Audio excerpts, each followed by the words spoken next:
మిత్రులందరికీ నమస్కారం. నేను మీ ప్రియా చౌదరి. జై హో బాలయ్య. చాలామందికి రోమాలు నెక్కబడుచుకున్నాయి, చాలామందికి సంతోషం. జై బాలయ్య అంటే చాలు పూనకాల్లాగా ఊగిపోయేటటువంటి యువతరానికి, బాలయ్య అభిమానులకి అద్భుతమైనటువంటి ఈ యొక్క వార్త ఏదైతే ఉందో నిజంగా నాకు కూడా చాలా చాలా చాలా సంతోషంగా అనిపించింది. చాలామంది అనుకుంటారు, ప్రియా చౌదరి నువ్వు ఒకలాగా ఆలోచిస్తున్నావా అని. నేను మీకు ఇక్కడ చెప్పాల్సింది ఏంటి అంటే, బాలకృష్ణ గారిని నేను ఒక నటుడుగా, మీరందరూ ఒక నటుడుగా ఎంత బాగా అభిమానిస్తారో ఒక వ్యక్తిగా నేను అంత బాగా అభిమానిస్తాను. కారణం ఏంటి అని అంటే, వారితో నాకెప్పుడు డైరెక్ట్గా అనుబంధం లేదు, కానీ బసవతారకం క్యాన్సర్ హాస్పిటల్ ద్వారా నేను ఎంతోమంది అంటే నంబర్ ఆఫ్ అని నేను చెప్పలేను, బట్ నా దగ్గరికి వచ్చిన కొన్ని ముఖ్యమైనటువంటి కేసులు ఏవైనా ఉన్నాయి అని అంటే, కొంతమంది పేదవారు కావచ్చు, అలాగే కొంతమంది అక్కడ లోపలికి వెళ్ళడానికి యాక్సెస్ లేక కావచ్చు, ఇట్లా ఏదైనా ఉంది అని అంటే మాత్రము నేను బాలకృష్ణ గారికి ఆ విషయాన్ని, వాళ్ళకి సంబంధించినటువంటి ఆ కేసుని ఎప్పుడైతే రిపోర్ట్ చేసి ఉన్నానో, ఆయన దాన్ని చాలా వ్యక్తిగతంగా తీసుకొని ఆ కేసులు చేసి వాళ్ళకి అద్భుతమైనటువంటి సేవను అందించినటువంటి బాలకృష్ణ గారు నాకు తెలుసు. కాబట్టి ఈరోజు నిజంగా వారికి వచ్చినటువంటి ఈ పద్మభూషణ్ అవార్డు నిజంగా చెప్తున్నాను, చాలా సంతోషంగా ఉంది, మనస్ఫూర్తిగా ఉంది. ఒకటి ఏంటి అనంటే, ఇక్కడ రెండు విషయాలు, ఒకవైపు నటుడుగా, మరొక వైపు రాజకీయ నాయకుడిగా, ఇంకొక వైపు ప్రజలకు వైద్య సేవలు అందిస్తూ వాళ్ళ ప్రాణాలని నిలబెడుతూ బసవతారకం హాస్పిటల్ని ఎంత చాకచక్యంగా, సమర్థవంతంగా, ఒక్కటంటే ఒక్కటి దానికి ఎగైనెస్ట్గా ఒక్క వార్త కూడా రాకుండా, విమర్శలకు తావు లేకుండా ఆయన అందిస్తున్నటువంటి సేవలు నిజంగా అమోఘం. కాబట్టి ఒక వ్యక్తిగా ఆయన బయట ఎన్నోసార్లు, నాకు తెలిసినంత వరకు చాలాసార్లు ఆయన మనసులో ఏమీ ఉండదు, బయట లోపల ఏముంటే అది బయటికి అనేస్తూ ఉంటారు. ఆ జోష్లో అనుకోండి, లేకపోతే ఇంకొక విషయంలో అనుకోండి, ఆయన స్టేజ్ మీద ఒకరి పట్ల ఆయన చేసినటువంటి విమర్శలో, వ్యాఖ్యలో, ఆయన్ని విమర్శలకు గురి చేసినవి, అది నిజంగా వాటిని నేను కూడా ఖండించిన సందర్భాలు ఉన్నాయి, ఇప్పటికీ ఖండిస్తాను కూడా. కానీ వ్యక్తిగతంగా, వ్యక్తిత్వంగా మాత్రం బాలకృష్ణ గారు నిజంగా చాలా మానవత్వం ఉన్నటువంటి మనిషి. ఆ మనిషి నాకు తెలుసు. ఈరోజు ఎక్కడ నుంచి మొదలైనటువంటి జీవితం చూడండి. కృషి ఉంటే మనుషులు ఋషులవుతారు, మహాపురుషులవుతారు, తరతరాలకు తరగని వెలుగవుతారు, ఇలవేలుపులవుతారు అని మా పెద్ద ఆయన ఈరోజు ఆయన గుర్తు చేసుకోవడం నిజంగా నా అదృష్టం. ఎన్టీ రామారావు గారు ఆ అడవిరాముడు సినిమాలో పాడినటువంటి పాట, అది నేను చాలాసార్లు గుర్తు చేసుకుంటూ ఉంటాను. నిజంగా ఆ పాటకి ఇవాళ ఈ బాలకృష్ణకి చాలా దగ్గర సంబంధం ఉంది. ఒక మహాత్ముడి కడుపున, ఒక మహానుభావుడి కడుపున గోల్డెన్ స్పూన్తో పుట్టినటువంటి ఆయన, ఆ జీవితాల్లో ఆయన అనుభవించడానికి డబ్బు, అధికారము అన్నీ ఉన్నా కూడా చాలామంది పిల్లలు నేర్చుకోవాల్సినటువంటిది. చాలామంది, మా నాన్న ఎమ్మెల్యే, మా నాన్న ఎంపీ. మీకు ఒక సంఘటన చెప్తాను ఏంటి అని అంటే, ఎన్టీ రామారావు గారు ముఖ్యమంత్రిగా ఉన్నప్పుడు, ఇది నాకు బాగా తెలిసినటువంటి సంఘటన అన్నమాట. వారు ఎయిర్పోర్ట్ నుంచి వస్తున్నప్పుడు, ముఖ్యమంత్రిగా ఉన్నప్పుడు అదే కార్లో, ముఖ్యమంత్రిగా వస్తున్నటువంటి కాన్వాయ్లో ఎయిర్పోర్ట్ నుంచి వస్తున్నప్పుడు హరికృష్ణ గారిని తీసుకురావాల్సి ఉంది. ఆయన్ను కూడా తీసుకొని వచ్చారు. తీసుకొని రాగానే కారు డైరెక్ట్గా సెక్రటేరియట్ వెళ్ళిపోయింది.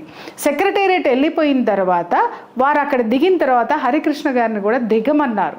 అది చాలా దగ్గరగా ఉన్నటువంటి వ్యక్తి, ఒక సెక్రటరీ, అప్పుడు చేసినటువంటి ప్రిన్సిపల్ సెక్రటరీ నాకు చెప్పినటువంటి విషయం అనమాట. ఆయన హరికృష్ణ గారిని కూడా దిగమంటే ఆయన హరికృష్ణ గారు అన్నారంట, నాన్నగారు మీరు ఇక్కడ దిగిపోండి, నేను ఈ కారు వెహికల్లో నేను ఇంట్లో దిగుతానంటే, ఏం బ్రదర్, ఇది ప్రభుత్వ వాహనం, మీకు సంబంధించింది కాదు, మీరు మీ వాహనంలో వెళ్ళండి అని చెప్పి కొడుకుని సైతం కిందకి దించేసి ప్రభుత్వానికి సంబంధించినటువంటి ఆ వాహనాన్ని ఆయన మాత్రమే ముఖ్యమంత్రిగా ఆ గౌరవాన్ని కాపాడినటువంటి అంత మహోన్నతమైనటువంటి వ్యక్తి కడుపున పుట్టినటువంటి ఈయన నిజంగా అలాగే ఉన్నారు. రాజకీయంలో చూసాం, ఇవాళ చూస్తున్న ఎమ్మెల్యే అనగానే ఎంత జులుములు చెలాయిస్తారో. ఎమ్మెల్యే దాకా ఎందుకంటే బాబు, కార్పొరేటర్లను చూస్తాను, కార్పొరేట్ పక్కన ఉన్నాళ్ళని చూస్తాను, అనుకుంటా వస్తూ ఉంటారు. బట్ ఆయన్ని నేను 2014లో అనుకుంటా అసెంబ్లీ అబ్జర్వర్గా నన్ను చంద్రబాబు నాయుడు గారు నియమించినప్పుడు అసెంబ్లీ ఈ సీఎం గారి క్యాబిన్ పక్కనే మా క్యాబిన్ ఉండేది. తర్వాత అసెంబ్లీ సెషన్స్ అన్నిటికీ కూడా అబ్జర్వర్గా ఉన్నాను నేను. అప్పుడు నేను అబ్జర్వ్ చేశాను బాలకృష్ణ గారిని దగ్గరగా చూడటం అదే. కానీ ఎంత దగ్గర అంటే చెప్పలేను. రోజు ఆయన ముందు వస్తూ పోతూ ఉండడమే. ఆ గ్యాలరీలో ఎవరు ఇలా బౌన్సర్లు కొట్టుకోవడాలు తిట్టుకోవడాలు ఉండదు. ఆయన చక్కగా అందరితో మాట్లాడేవారు, అందరు ఎమ్మెల్యేస్తో మాట్లాడేవాళ్ళు, ఎవరైనా ఆఫీసర్స్ వస్తే మాట్లాడేవాళ్ళు, ఎవరు చూనైనా ఎంత కలివిడిగా ఉండేవాళ్ళు అంటే. కానీ మిగిలిన వాళ్ళు కూడా ఆయనకి ఇచ్చేటటువంటి గౌరవం కూడా అంతే ఉండేది.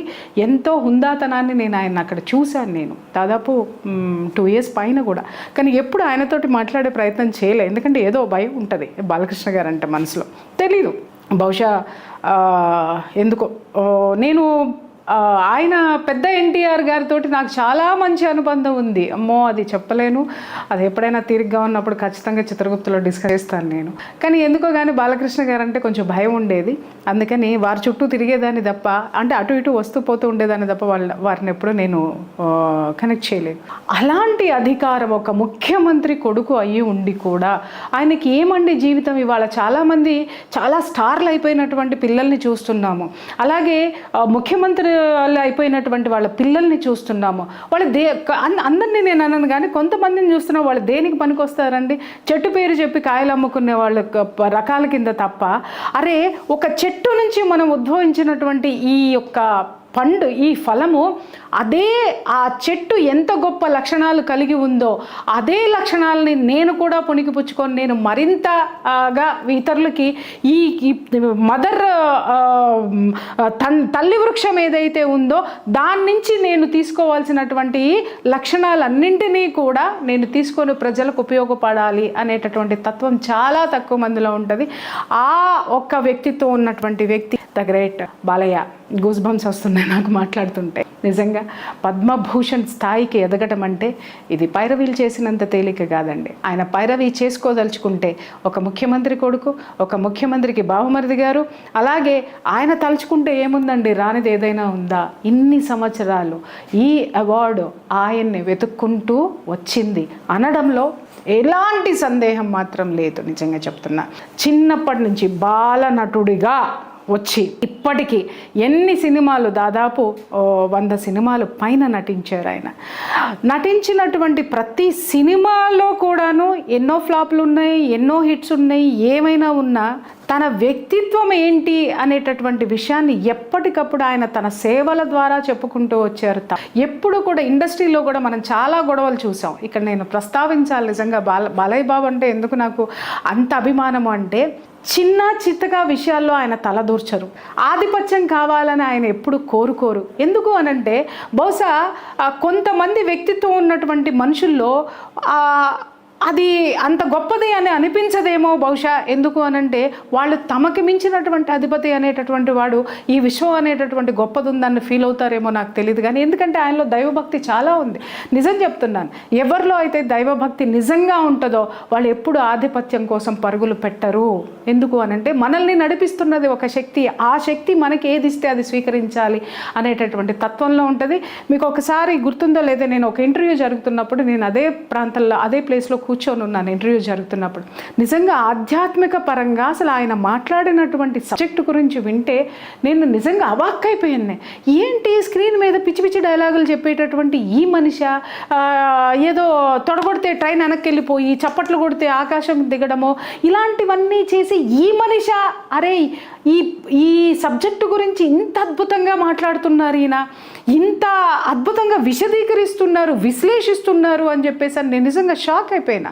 నేను బాలకృష్ణ గారు ఎందుకు ఇష్టము అనంటే, ఆయన ఏదో పెద్ద లీడర్ అనో లేకపోతే ఎన్టీఆర్ కొడుకు ఓకే, బట్ ఆయనలో ఉన్నటువంటి సబ్జెక్టు ఈ సనాతన ధర్మం పట్ల కానీ మన యొక్క గ్రంథాల పట్ల కానీ నిరంతరం ఏదో ఒక పుస్తకం చదువుతూనే ఉంటారండి. ఆయన ఎప్పుడు చదువుతూనే ఉంటారు. అది నాకు నిజంగా ఆయన పట్ల ఒక పూజ్యభావం ఏర్పరుస్తుంది.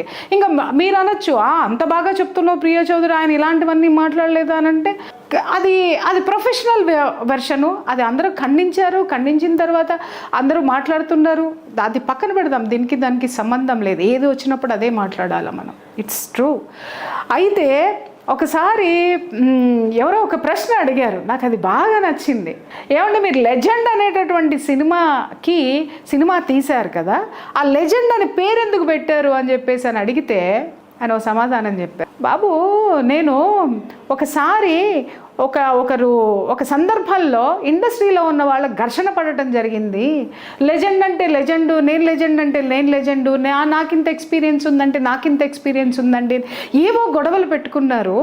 అరే లెజెండ్ అంటే ఏంటి, లెజెండరీ చూపించాలి, అసలు మనం ఏంటనేది చూపించాలి అని చెప్పేసి అని లెజెండ్ అని సినిమా పెట్టేశాను అన్నాడు, పేరు పెట్టేశామన్నాను. చూడండి ఆ ఆలోచన చూసారా? నువ్వు నాకు ఇచ్చేదేంటి, లేదా నాకు ఇస్తుంటే నువ్వేడ్చేదేంటి, నేనేరే బాయ్ లెజెండ్, నేనే అనేసి లెజెండ్ అని పెట్టి పడేసిన. ఇవాళ చూడండి, లెజెండ్ అని మన గూగుల్లో కొడితే బాలబాబు సినిమా వస్తుంది. మనిషి యొక్క ఆలోచన, ఒక నాయకత్వమైనటువంటి ఆలోచనలు, ఇంకా చెప్పాలి అనంటే ఒక రాయల్ థింకింగ్ అలా ఉంటుందేమో అని నాకు చాలాసార్లు అనిపించింది ఆయన చూస్తే మాత్రం. ప్రియా చౌదరి ఎక్కువ పొగిడేస్తున్నావంటే నా పొగట్టం చేత కాదు, నాకున్న వాస్తవాలు మాత్రమే నేను చెప్పాను. ఈరోజు నిజంగా పద్మభూషణ్ అవార్డు మన భారతీయ మన దేశానికి సంబంధించిన అత్యున్నతమైనటువంటి పురస్కారాల్లో 3వ పురస్కారమైనటువంటి ఈ పద్మభూషణ్ అనేటటువంటిది వారికి రావడం నిజంగా చాలా ఆహ్వానించదగ్గ విషయము, ఆనందించదగ్గ విషయము.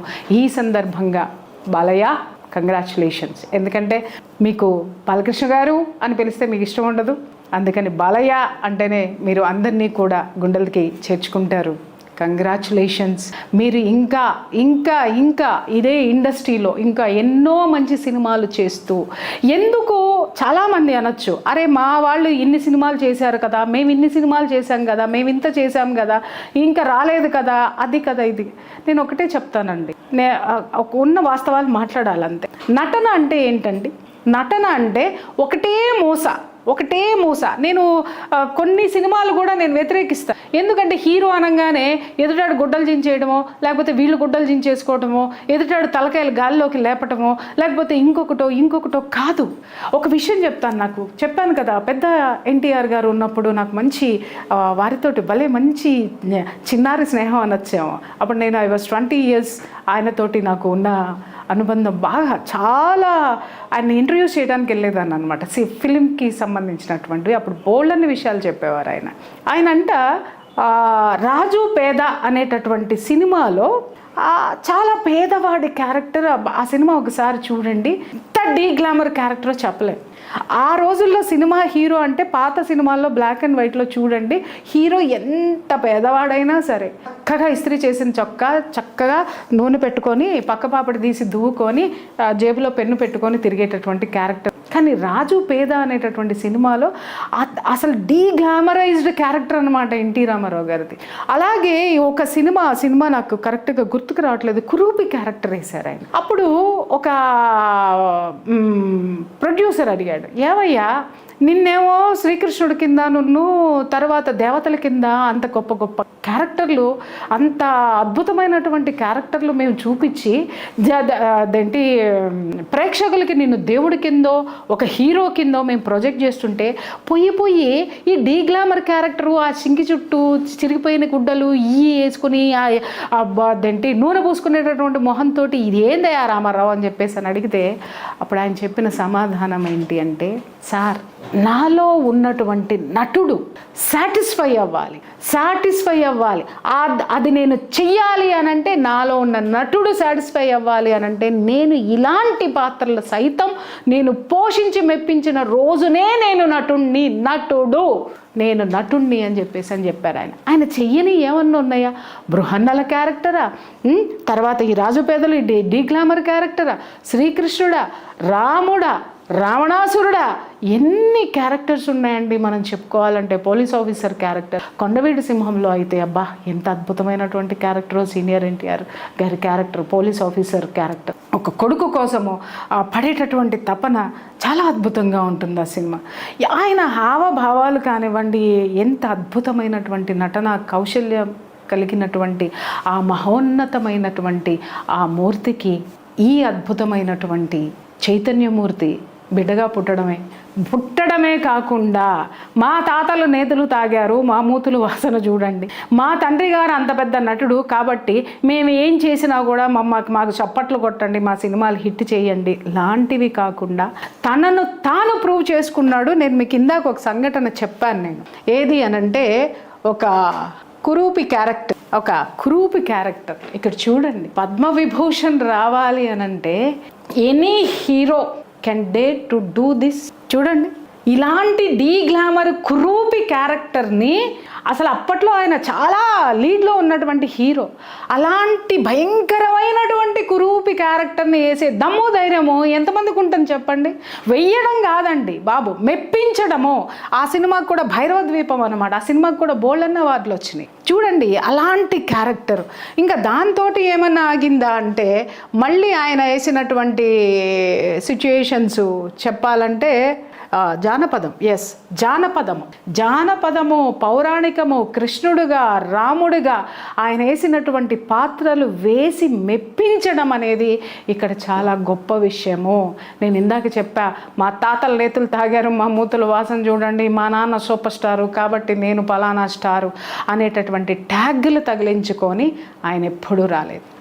ఆయన చూడండి, ఏ స్టేజ్ మీదైనా సరే తండ్రిని తలుచుకునేటప్పుడు ఆయనలో ఒక వాత్సల్యం, ఇలా తండ్రి పట్టున్నటువంటి ప్రేమ లోపల నుంచి ఇట్లా ఒడలు మరిచిపోయి మాట్లాడతారు ఆయన. ఎన్టీ రామారావు గారి గురించి మాట్లాడేటప్పుడు తల్లిదండ్రుల పట్ల ఉన్నటువంటి భక్తి, శ్రద్ధ, అలాగే నటన మీద ఉన్నటువంటి ఆయనకు ఉన్నటువంటి డిసిప్లిన్ కానివ్వండి, శ్రద్ధ కానివ్వండి, అలాగే కేవలము ఇది తన ప్రొఫెషన్, నా ప్రొఫెషన్ ఇది మాత్రమే అని కాకుండా వారి తల్లిగారి పేరు మీద స్థాపించినటువంటి బసవతారకం క్యాన్సర్ హాస్పిటల్కి నిజంగా ఆయన నిధులు వసూలు చేయడానికి ఎన్ని చర్యలు ఆయన చేపడతారో, ఎంత తిరుగుతారో, దేశ విదేశాలు తిరిగి ఆ క్యాన్సర్ హాస్పిటల్కి సంబంధించినటువంటి ఫండ్స్ని కలెక్ట్ చేసుకొని వస్తారు. ఎంతండి, ఒక మనిషి కూర్చుంటే ఇవాళ రేపట్లో ఒక చిన్న పిల్లల్ని తల్లిదండ్రులు ఎంత నీచంగా పెంచుతున్నారు అని అంటే, నాకు లక్షల్లో ఆదాయం వస్తుంది, నా కొడుకు ఏం కర్మ అని చెప్పేసి అని ఎందుకు పనికిరాని వాడి కింద, పనికి మాలిన వాళ్ళ కింద పెంచే తల్లిదండ్రుల గురించి నేను చెప్తున్నాను. ఈయన బాలకృష్ణ, మా బాలయ్య ఇంత పెద్ద కుటుంబంలో పుట్టి, అంత గొప్ప లోకనాయకుడి కడుపున పుట్టి, అంత పెద్ద నటుడు, ఆయన నాయకుడు, రాజకీయవేత్త, అలాగే దైవంగా కొలవబడినటువంటి ఆ వ్యక్తి కడుపున పుట్టిన తర్వాత కూడా తనను తాను ప్రూవ్ చేసుకున్నటువంటి వ్యక్తి. అంతేగాని ఆ చెట్టు నుంచి వచ్చినటువంటి ఆ విత్తనము, చెట్టుకి ఏదైతే లక్షణాలు ఉన్నాయో, అద్భుతమైనటువంటి అమృతంకి సంబంధించినటువంటి తీపి కానివ్వండి, అలాగే చెట్టునిచ్చేటటువంటి నీడ కానివ్వండి, ఆ చెట్టు ద్వారా వచ్చేటటువంటి చెరకు ఉపయోగపడే విధానంగా కానివ్వండి, ఒక చెట్టు ఎంత బాగా ఉపయోగపడుతుందో అలాంటి నుంచి తీసుకున్న తను కూడా ప్రజల కోసం ఒక రాజకీయ నాయకుడిగా కానివ్వండి, ఒక నటుడుగా కానివ్వండి, అలాగే ఒక హాస్పిటల్కి సంబంధించినటువంటి చైర్మన్గా కానివ్వండి, ఆయన ఎన్ని సేవలు ప్రజలకి ఏంటి విధాలుగా అందించాడో. నిజానికి బాలకృష్ణని చూసి నేర్చుకోవాల్సింది మన పిల్లలందరికీ కూడా మనం నేర్పాల్సిన విషయం. ఆయనలో ఇంకా బాగా నాకు నచ్చేది ఏంటంటే ఎంత సింప్లిసిటీ ఉంటారో. ఇవాళ నాకు నిజంగా నవ్వు వస్తుంది. చిన్న చితక యూట్యూబ్ ఛానల్స్లో బెంజ్ కార్లు వేసుకొని తిరుగుతూ ఉంటారు, కానీ ఆయన ఎక్కడికి వెళ్ళనివ్వండి ఇన్నోవాలోనే వెళ్తాడు. ఆయన షూట్కి వెళ్ళనివ్వండి, ఆయన వాడే కారు ఇన్నోవా. అన్నీ ఉన్న ఆకంట అణిగిమణిగి ఉంటుందంటే ఏమీ లేనాకు ఎగిరెగిరి పడుతుందని కొన్ని ఎంగిలాకులు ఈ నిండు విస్తరాకును చూసి పరిపూర్ణమైనటువంటి ఆ స్థితి ఎలా ఉంటుందనేటటువంటిది నేర్చుకుంటే మనం కూడా జీవితంలో ముందుకు వెళ్ళొచ్చేమో. Anyhow Balayya, congratulations. ఇలాంటి అవార్డ్స్ మీరు ఇంకా తీసుకోవాలి. అలాగే ఇంకొక విషయం కూడా ఈ సందర్భంగా చెప్తున్నాను. మీరు సినిమా హీరోయిన్ల గురించి మాట్లాడేటప్పుడు మాకు తెలుసు మీరు స్త్రీలను చాలా గౌరవిస్తారు, సినిమాకి సంబంధించి మాకు తెలియదు. ఆ గౌరవాన్ని ఇంకా పెంపొందించాలి ఇక నుంచి. ఎందుకంటే పద్మభూషణ్ ఇచ్చారు కాబట్టి మీరు చాలా మహోన్నతమైనటువంటి స్థితిలో, వ్యక్తిత్వంలో కూడా మీరు వెళ్ళిపోయి ఉన్నారు. దయచేసి ఇలాంటి మాటలు కాస్త మాట్లాడడం మానేసి స్త్రీ జాతికి ఇంకా గౌరవం ఇచ్చేటటువంటి ఉపన్యాసాలు కానీ ఇచ్చి, అలాగే వాళ్ళకి సంబంధించినటువంటివి కానీ సహాయ సహకారాలు కానీ మీ నుంచి వస్తాయని మేము ఆశిస్తూ మీ బసవతారకం హాస్పిటల్కి మీ సేవలు ఇంకా అందిస్తూ, ఈ ప్రజలు ఎవరైతే మీ పట్ల క్రేజ్గా ఉన్నటువంటి యువతకి దిశా నిర్దేశం చెయ్యండి, వాళ్ళని కూడా ఒక లక్ష్యం వైపు నడవమని చెప్పి మిమ్మల్ని మార్గదర్శకంగా తీసుకొని ముందుకు వెళ్ళేలాగా మీరు యువతని మీరు దిశా నిర్దేశం చేసి నడిపిస్తారని ఆశిస్తూ జై బాలయ్య. మై డియర్ ఫ్రెండ్స్, ఇప్పటి వరకు మనము బాలకృష్ణ గారి గురించి, బాలయ్య గురించి, బాలయ్య బాబు గురించి తెలుసుకున్నాం. కానీ ఒక వ్యక్తి వ్యవస్థగా, ఒక శక్తిగా ఎదిగి జీవితంలో ఎన్నో ఆటుపోట్లని ఎదుర్కొని స్థితికి ఉన్నతమైనటువంటి స్థితికి ఎదిగినటువంటి మరొక అద్భుతమైనటువంటి మూర్తిని మనం ఇక్కడ పరిచయం చేసుకోవాలి. ఆయనే మందకృష్ణ మాదిగ గారు. వారికి కూడా ఈరోజు పద్మశ్రీ బిరుదు రావడం అనేది నిజం చెప్తున్నాను కదా, మనస్ఫూర్తిగా వారికి నా అభినందనలు తెలియచేస్తున్నాను. కంగ్రాచులేషన్స్ మందకృష్ణ మాదిగ గారు. నాకు తెలిసిన మందకృష్ణ మాదిగ గారి గురించి చెప్తా. ఎంత బోళా మనిషి అంటే, ఎవరు వెళ్ళినా కూడా ఎంత సహాయం చెయ్యాలి అని అంటే ఆయన ఎంత ముందు ఉంటారు. ఇంకొక విషయం చెప్పనా, వీరికి 100కి 200% పద్మశ్రీ రావడానికి ఎట్టి పరిస్థితుల్లోనూ ఆయన అర్హుడండి. బికాజ్ ఈరోజు ఎవరైతే ఒక పేదవాడు, దిగువ మధ్య తరగతి వాడు, అలాగే మధ్య తరగతి వాడు కూడా ఆరోగ్యశ్రీ అనేటటువంటి దాన్ని అనుభవిస్తున్నాడు అనంటే దానికి ఆద్యుడు ఈ మహానుభావుడే. నిజంగా అందరూ కూడా ఈయనకి నమస్కారం పెట్టుకుని ఆశీర్వాదం అంటే వెనకపడినటువంటి ఆ తరానికి సంబంధించినటువంటి సైనికుడై, అలాగే సైన్యాధ్యక్షుడై ముందుకు నడిపించి వాళ్ళల్లో ధైర్యాన్ని నూరిపోయడమే కాక ఈరోజు ఆ ఒక్క వర్గానికి మాత్రమే కాదు, ఆరోగ్యశ్రీ అనేటటువంటి ఆ ఒక్క వైద్యానికి సంబంధించినటువంటి ఆ స్కీమ్ ఏదైతే ఉందో ఈరోజు ప్రభుత్వం అమలు చేస్తుందో దానిని మనకు అందించినటువంటి మహానుభావుడు. దాని వెనక స్టోరీ చెప్తాను నేను.